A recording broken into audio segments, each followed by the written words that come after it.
பிரச்சனை எப்படி வரும்? ஒரு ஊர்ல ஒரு பெண், அவளுக்கு ஒரு குட்டி பையன். இருவரும் வாழ்ந்து வந்தார்கள். ஒரு நாள் அந்த அம்மா பையனை பார்த்து, டேய் தம்பி, ஒரு வேலையா வெளியில போறேன், நான் வர்றதுக்கு ராத்திரி ஆயிடும், அதனால எங்கேயும் போவாம வீட்டை பூட்டிக்கிட்டு பத்திரமா இருக்கணும் என்று சொன்னார்.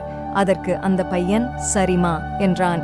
அந்த பையனை வீட்டிலேயே தனியாக விட்டுவிட்டு சென்று விட்டாள். தனியாக விளையாடிக் கொண்டிருந்த அந்த பையன் கதவின் இடுக்கில் கையை நசுக்கிக் கொண்டான். அந்த பாலப்பருவ பையனால் வலியை தாங்கிக் கொள்ள முடியவில்லை.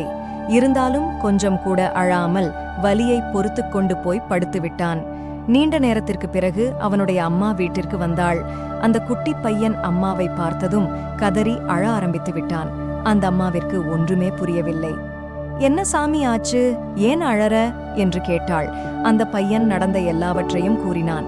அதற்கு அந்த அம்மா, இம்புட்டு நேரமா அழாம என்னை பார்த்ததும் ஏன் அழுத என்று கேட்டாள். அதற்கு அந்த பையன், அப்போ நான் தனியா இருந்தேன்மா, அழறத பார்க்க யாருமே இல்லை, எனக்கும் அழத் தோணல, ஆனா இப்போ உங்களை பார்த்ததும் அழுகை வந்துருச்சுமா என்று சொன்னான். ஆக பிரச்சனை என்பது மற்றவரிடம் இல்லை, நம்மிடம்தான் உள்ளது. நமக்கு ஆறுதல் சொல்ல ஒரு கூட்டம் இருக்கும் வரைதான் அது பிரச்சனை. நமக்காக அக்கறை செலுத்த ஆளே இல்லை என்ற நிலை வந்துவிட்டால் நாமே தனியாக நின்று சமாளிப்போம்.